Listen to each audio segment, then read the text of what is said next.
அதாவது கடந்த 3 ஆண்டுகளாக மத்திய நிதி ஆயோக் குழுவிற்கு வருகை தராத நம் முதல்வர் அவர்கள் இந்த ஆண்டு அந்த அந்த நிதி ஆயோக் குழுவில் கலந்து கொள்வதாக தகவல் வெளிவருகிறது.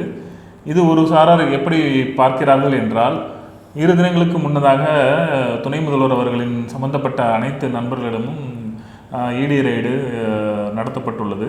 இதுக்கும் அதற்கும் ஏதேனும் சம்பந்தம் உள்ளதா? நிதி ஆயுக்தாவுக்கு ஒரு இடம் நடத்தப்படுகிறது. அதில் கலந்து கொள்வது மாநில அரசுகளின் கடமை. முதல்வர் வேண்டுமானால் கலந்து கொள்ளாமல் இருக்கலாம். பட் அது சம்பந்தப்பட்ட உயர் அதிகாரிகள் நிச்சயமாக கலந்து கொண்டிருப்பார்கள். அது ஒரு அரசியலாக பார்க்க வேண்டிய அவசியம் இல்லை.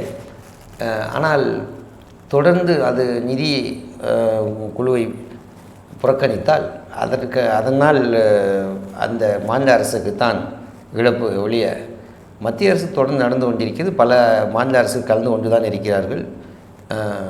அதில் கலந்து கொண்டு நமக்கு தேவையான நிதியை பெறுவதற்கான முயற்சிகளை நிச்சயமாக அது கலந்து கொள்வது நல்லது. நீங்கள் தாங்கள் சொல்வது போல அதை ஒரு அரசியல் பார்வையில் பார்க்காமல் அதை ஒரு யதார்த்தமாக பார்க்க வேண்டும் என்று சொன்னீர்கள். ஓகே.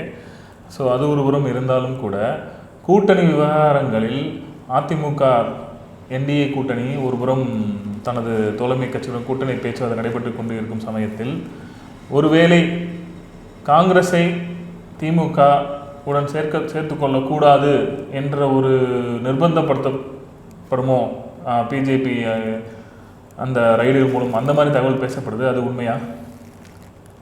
மாநில தமிழகத்தை பொறுத்தவரை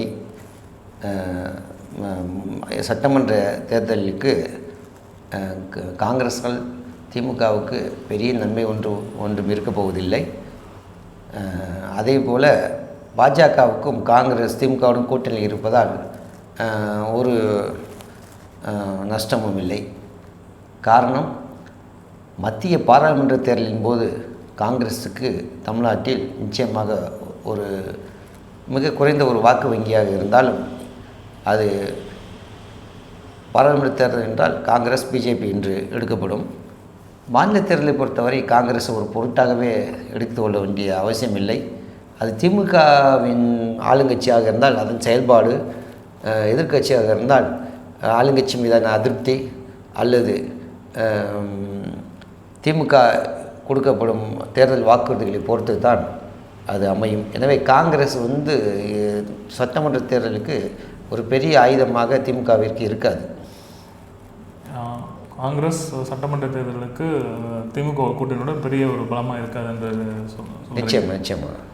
சரி, மக்கள் திமுகவா அதிமுகவா என்ற அடிப்படையில் தான் பார்த்து கொண்டிருந்தார்கள். வேண்டுமானால் சற்றே இந்த தேர்தலில் களம் 3 கூட்டணி 4 அணி கூட்டணியாக அமையும் பட்சத்தில் அது வேண்டுமானால் சற்று வித்தியாசப்படுமே ஒழிய மற்றபடி இதில் காங்கிரஸுக்கான பெரிய ரோல் இருப்பதாக நான் உணரவில்லை.